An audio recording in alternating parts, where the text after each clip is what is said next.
Olá, muito boa noite. É um prazer estar aqui com vocês nessa terceira edição do Desvendando as Demências. Eu sou a Nelis Fonseca, eu sou médica geriatra, já atuo como geriatra há mais de 20 anos, e nesses últimos, digamos assim, 10 anos, eu venho me dedicando às demências, um conjunto de doenças, não é? De um maior grau de complexidade, e cuido do início ao fim, em função também de uma outra área que eu atuo, que são os cuidados paliativos.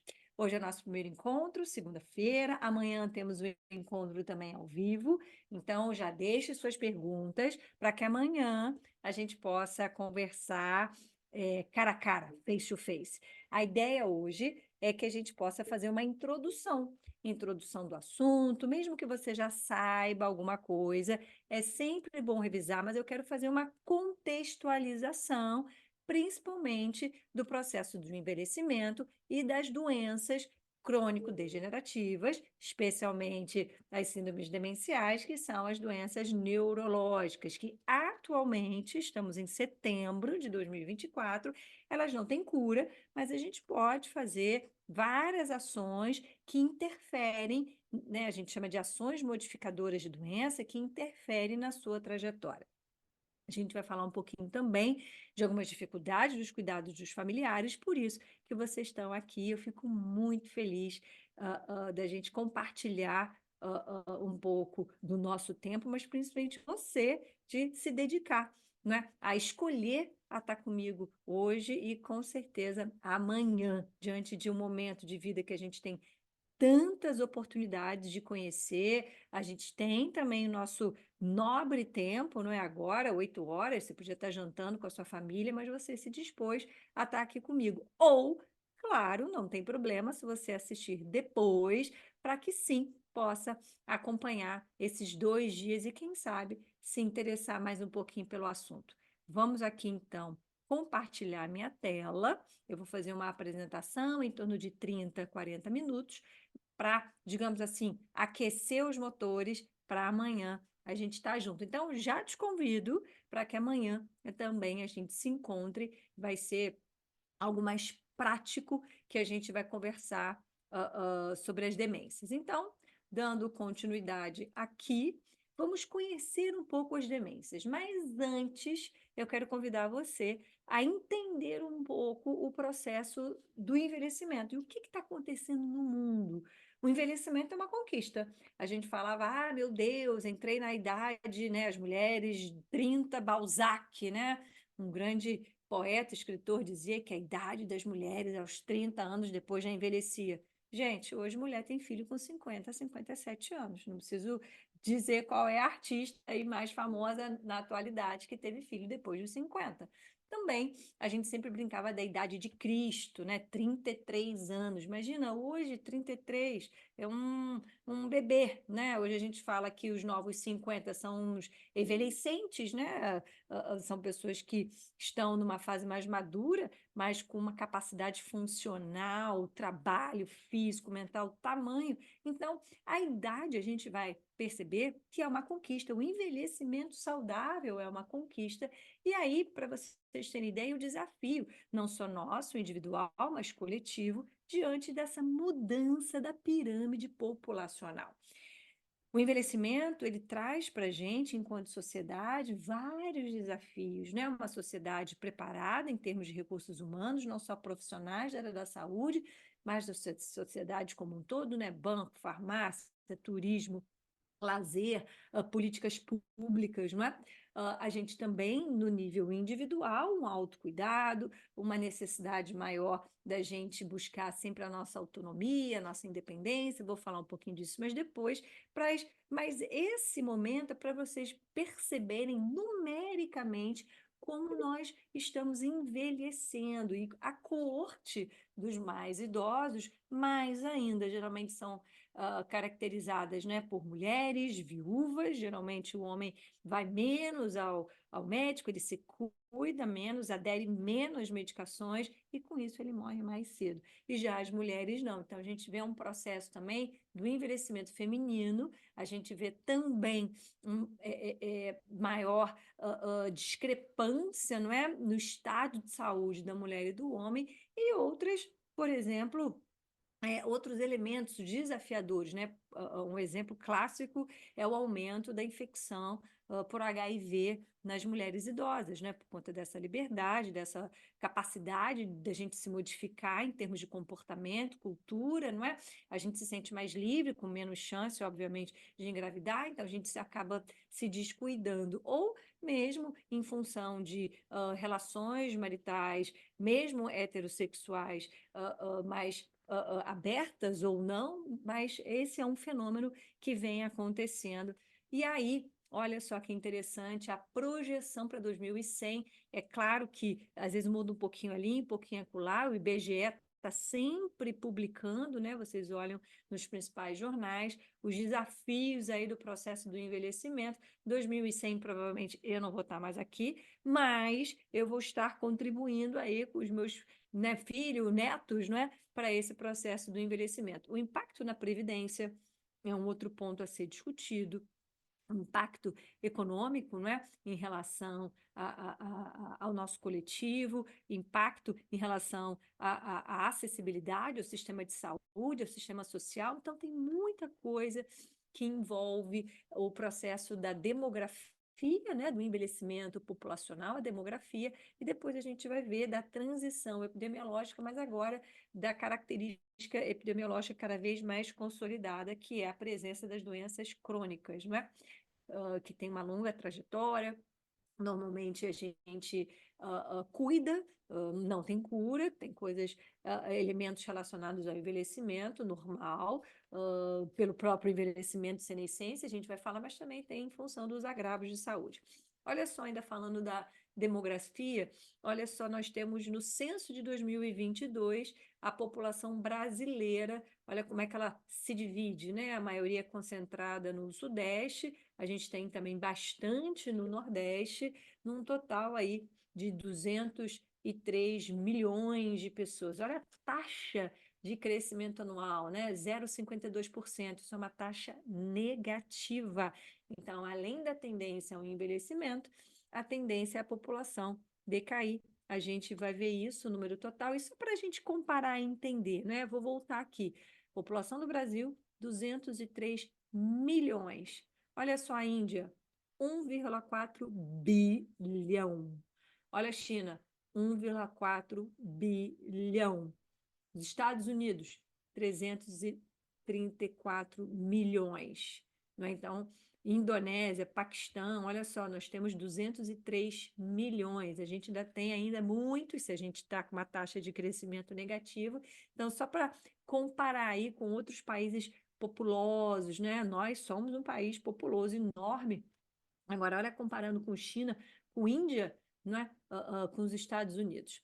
E aí, para vocês observarem nesse gráfico, né, essa tendência à redução da população. Olha ali, em 2040 haverá aí uma inversão por conta dessa taxa da natalidade decaindo, né? O número de filhos por mulher cada vez menor, hoje a média é 1,57, para a gente ter um equilíbrio populacional, né? Da população mais jovem trabalhar para o sustento da mais velha seria 2,53, se eu não me engano, por aí. Então, vocês percebam uma redução a partir de 2040, eu ainda estarei viva em 2040, a taxa de redução aí da população, e isso traz ainda muitos desafios, principalmente no que se tange a políticas públicas e o nosso coletivo. Falando agora um pouquinho da senescência, olha essa foto que é muito interessante, de uma mesma pessoa, uma projeção, claro, uma pessoa de 75 anos, 60, 30 anos, olha só as características desse envelhecimento normal, a pele a sua perda de colágeno, não é? Da sua elastina, então as rugas. Aqui não mostra, mas a gente pode ter um arco senil, que são nos olhos um invólto, não é? A gente vai ver também os cabelos brancos, isso é uma outra característica quando tem cabelo, porque podia ter calvície, né? Um homem muito calvo. E aí a gente fala da senescência como um processo de envelhecimento natural. Biologia, né? Cronologia, nosso cronos, nossa idade, né? Lá da identidade, quantos anos nós temos, né? Quantos anos nós completamos, mas tem a idade biológica, que ela influenciada pelos nossos hábitos, né? Se eu fumo, se eu não fumo, se eu sou sedentária, se eu sou obesa, se eu sou hipertensa, se eu tenho cuidado com a minha alimentação, como eu faço as minhas relações, não é? A gente sabe a importância das relações e o envelhecimento ativo. Esse bem-estar que independe de doença propriamente dita ou não, né? Esse é um conceito, inclusive, da Organização Mundial de Saúde. O envelhecimento ativo, ele não depende da presença de doença, assim como eu enfrento isso, não é? Diante da senescência, porque é uma conquista, se a gente está aqui, estamos envelhecendo, então isso é bom, porque a outra opção é não estar mais aqui, então cabe, obviamente, as nossas responsabilidades, as nossas escolhas, não é? Tem um filósofo, né, francês, Sartre, que ele fala, não é?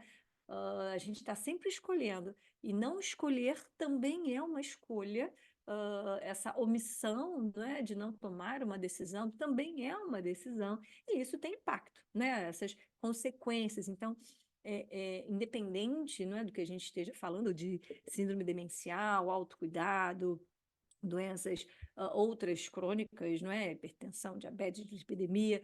O que a gente pode fazer, não é? Para evitar, ou na existência dela para amenizar, é uma adesão medicamentosa, são mudanças no nosso ritmo de vida, nos nossos hábitos.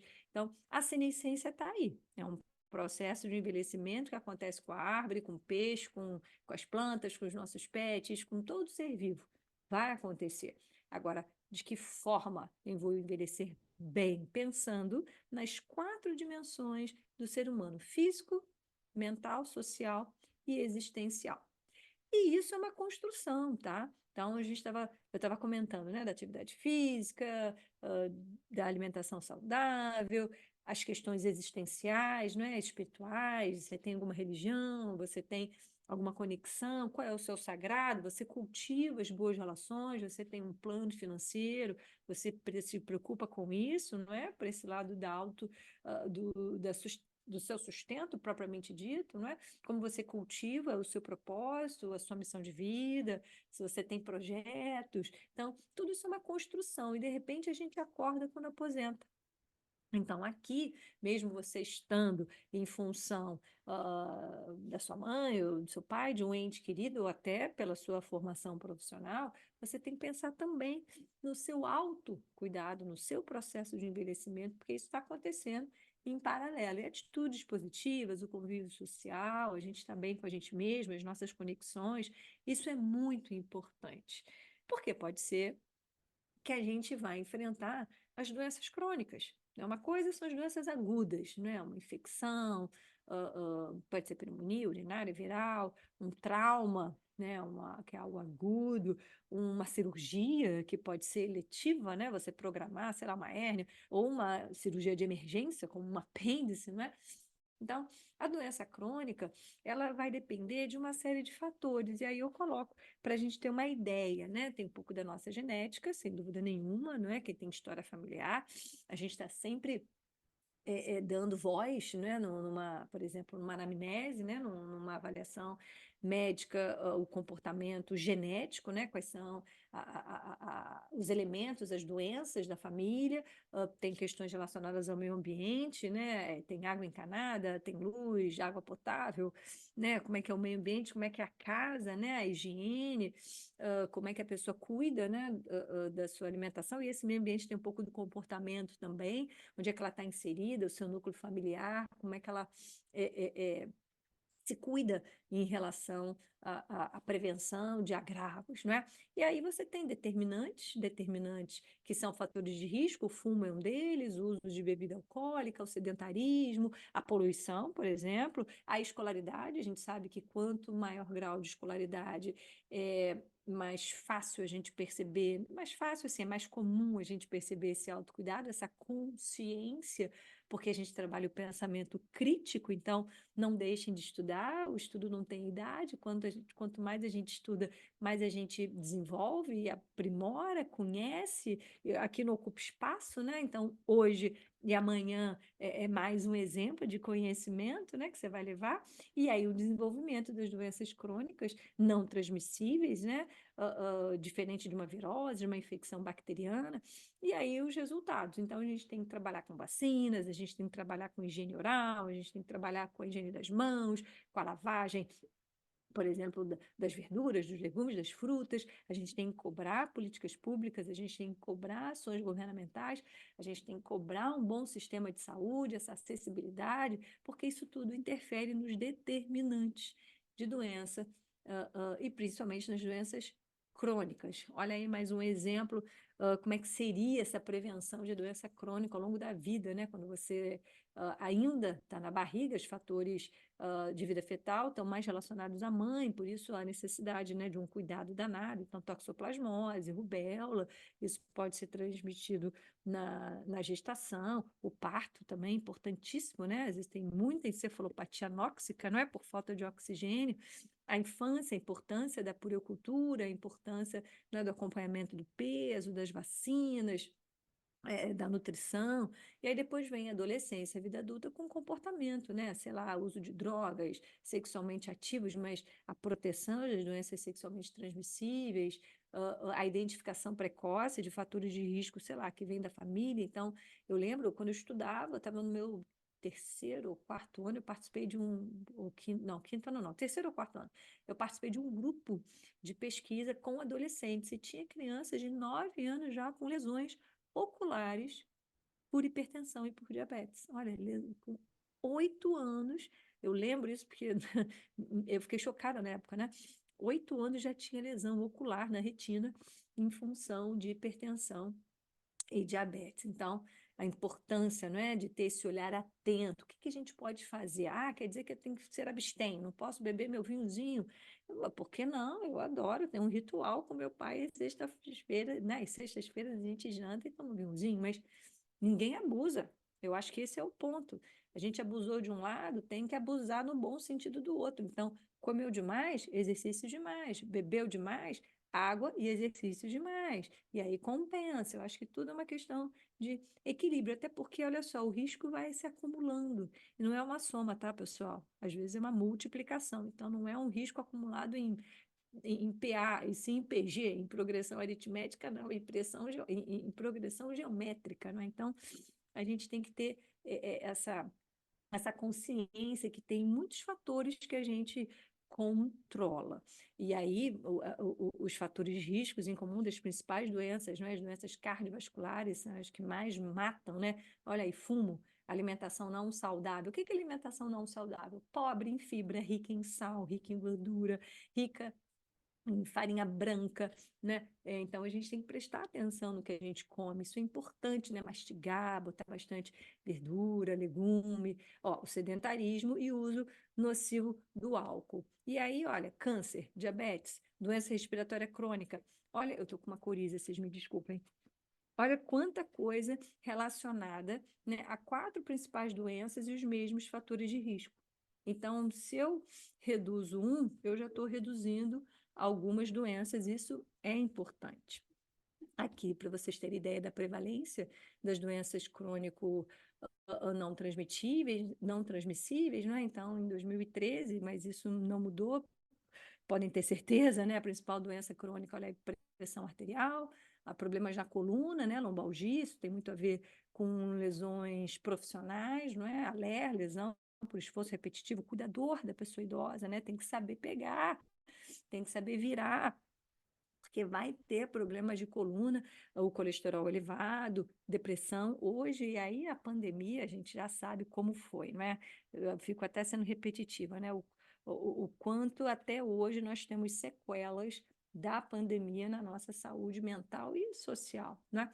Aí vem as doenças articulares, né? As artrites, osteoartrites, a diabetes, a asma, enfim, para vocês terem uma ideia aí da prevalência e de como elas são comuns. De novo, olha, metade da população tem pressão arterial elevada, 40% quase problemas de coluna. Olha só, isso é um estudo das doenças crônicas no Brasil, o ELSE Brasil, que é um conjunto, um estudo multicêntrico, né? Fiocruz, se eu não me engano, Minas Gerais, São Paulo. Então, olha para vocês terem ideia aí de quanto a gente tem que trabalhar os nossos fatores de risco, porque a gente já reduz bastante, né, o número de agravos. E aí a gente chega, e se for demência? Eu mostrei aqui embaixo, ali o Alzheimer, por exemplo, e o Parkinson, só 0,8% da população, né? 0,7%. Aqui nesse aqui nem tem. Mas quando a gente pensa, isso aqui é a população geral, quando a gente pensa na pessoa idosa, são doenças que não correspondem, claro, ao número percentual de uma pressão elevada, de uma doença cardiológica, de um câncer, porque quanto também mais a gente envelhece, mais chance de ter câncer, mas quanto mais eu envelheço, mais chance eu tenho de ter demência. E aí, olha só, quais são os fatores de risco associados às principais demências que já já vou falar. Olha, inatividade física, pressão alta, olha aí, já falamos sobre isso, álcool, tabagismo, obesidade, depressão, aí outros novos, diabetes, aí outros novos, perda auditiva, o isolamento, podia ter botado aqui a poluição, ali a baixa escolaridade. Olha só o que a gente pode, não é, intervir. A gente pode fazer caminhada 3 vezes por semana.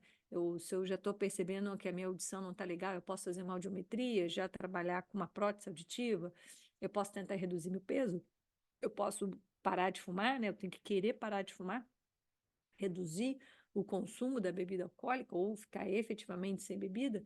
Como é que eu gerencio as minhas emoções, as minhas tristezas, as minhas frustrações para não gerar a doença, a depressão? Então, olha só que são fatores de risco que podem estar nas nossas mãos, porque as demências, elas formam uma síndrome, né, que é um conjunto de sinais e sintomas, é um grande conjunto que se divide em demências primárias, potencialmente reversíveis, e as da meiuca.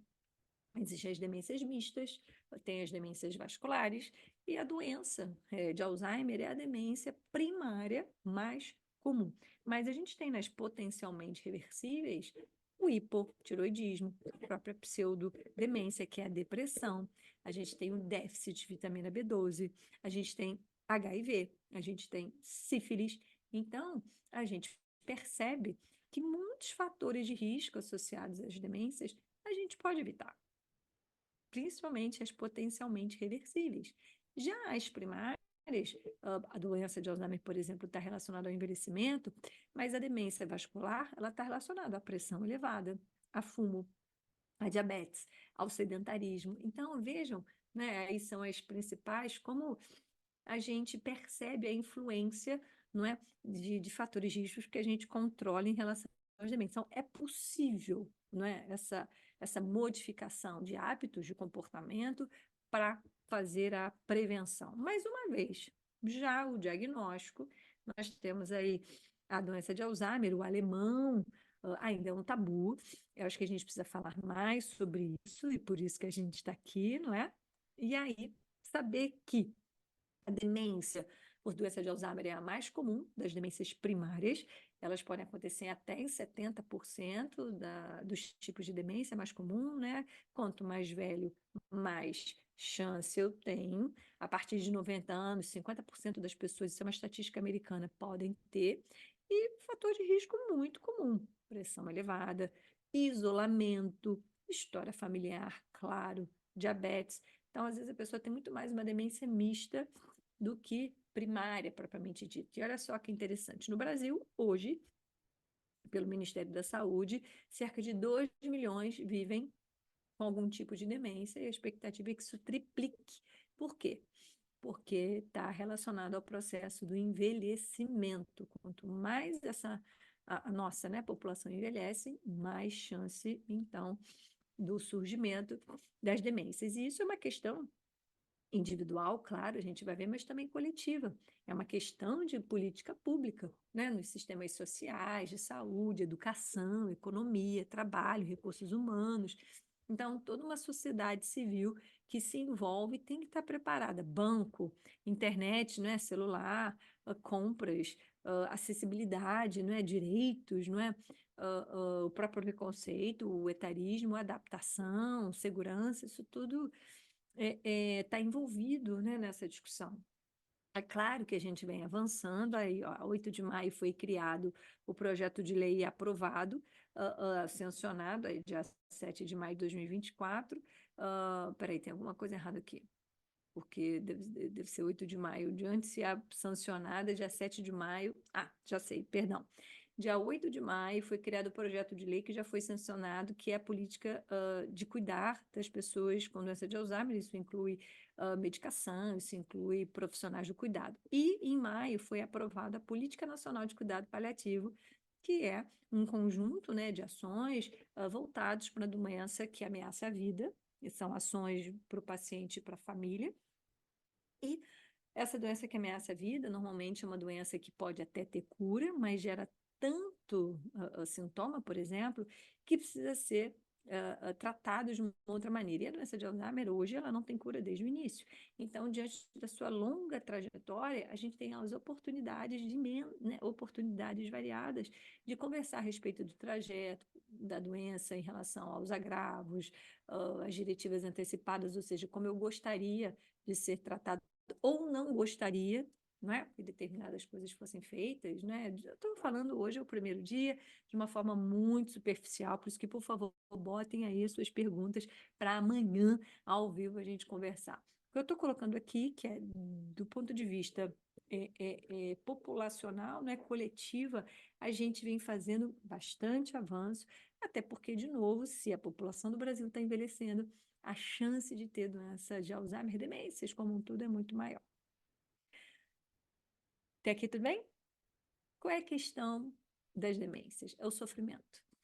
É um sofrimento para a sociedade, é um sofrimento para a família, e é claro, é um sofrimento para a pessoa. Então, os desafios são muito grandes para a pessoa, porque vai interferir na sua autonomia, na sua capacidade de decidir, na sua capacidade de assumir o seu autocuidado, na sua capacidade de tomar decisões, de fazer valer as suas vontades, de ser escutada, de ser respeitada. E a independência, que com o tempo é uma doença que gera uma fragilidade muito rápida, né? Mesmo com trajetórias de doença de 10, 15, até 20 anos, a pessoa vai declinando, né? Começa com a memória ou uma outra função cerebral superior, não é? Capacidade de executar uma tarefa, de abstração, juízo, né? Juízo de valor, discernimento, isso é uma das coisas que mais perde precocemente, alteração do comportamento, apatia. Então, isso tudo gera um sofrimento para a pessoa. É claro que também gera um sofrimento da família, a doença, né? A síndrome demencial é uma doença da família, é uma doença coletiva, não é? Medos, os novos rearranjos, sobrecarga familiar, financeira, emocional, mudanças, não é? De rotina, de hábitos, não é? A importância de inserção de outras pessoas e mudanças de plano, às vezes uma impermanência muito grande exige mudanças de trajeto, enfim, planejamento, não é? E é claro, é um sofrimento para a sociedade, não é? Será que a gente tem pessoas capacitadas, não é, suficiente para atender esse número de pessoas, seja para cuidar, seja para reabilitar, seja para fazer o diagnóstico, seja para tratar? Como é que está a organização, não é, dos recursos sociais, dos recursos do próprio sistema de saúde, não é? Como é que a sociedade está organizada para tal? A gente está fazendo as adaptações necessárias? E a doença de Alzheimer, por exemplo, que é o protótipo das síndromes demenciais, ela é uma doença de uma trajetória longa, né? Então, de uma forma que didática, a gente tem a fase leve, moderada, avançada, que está terminal, mas cada fase, por exemplo, a leve que dure 4, 5 anos, a moderada que dure mais 6, 8 anos, que a avançada dure mais de 4 anos, e a terminal 2 ou 3 anos. Então, 4 da leve, mais 8 da moderada 12, mais da avançada mais 4, 16, e mais 2 da terminal 18. E há casos com mais de 20 anos.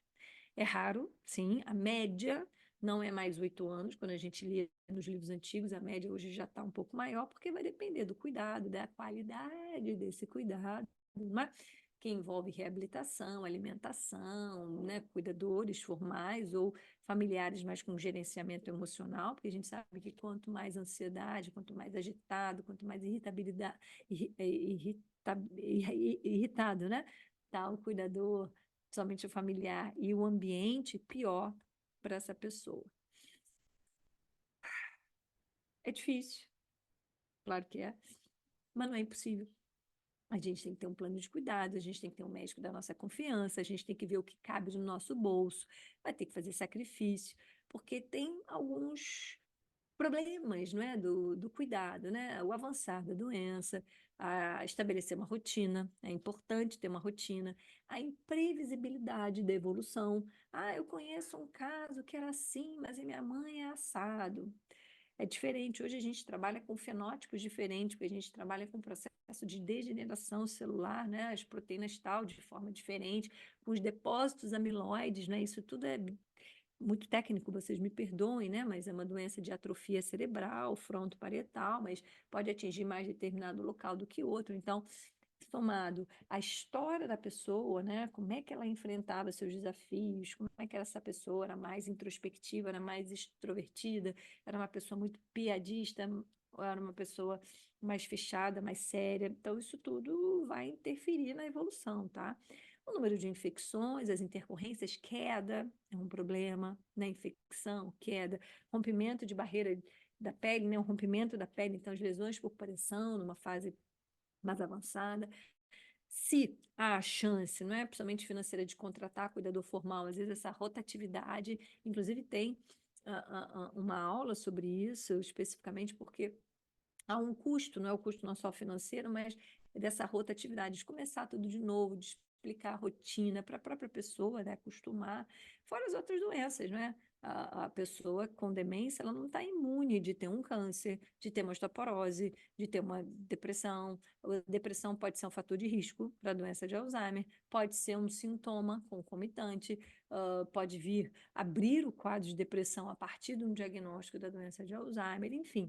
A gente tem que lidar também com outras doenças, não é porque tem uma que não vai ter mais nenhuma. Pelo contrário, já enfrentei aí casos de demência com câncer de mama, de demência com câncer de próstata, de demência com estenose aórtica grave, demência com câncer de colo, né? Então, isso pode acontecer. E ainda nesta contextualização dos cuidados com a pessoa portadora de demência, tem assuntos delicados, né? Procuração, curatela, vender imóveis, patrimônio, diretivas antecipadas, representante legal, cuidados paliativos, cuidados ao fim da vida, limites proporcionais da terapia, terapia fútil, terapia inadequada, né? Até onde a gente vai, quais são os limites.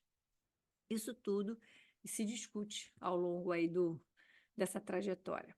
E se você quiser saber mais, já sabe que amanhã, ao vivo, comigo, a partir das 8 horas, vamos conversar.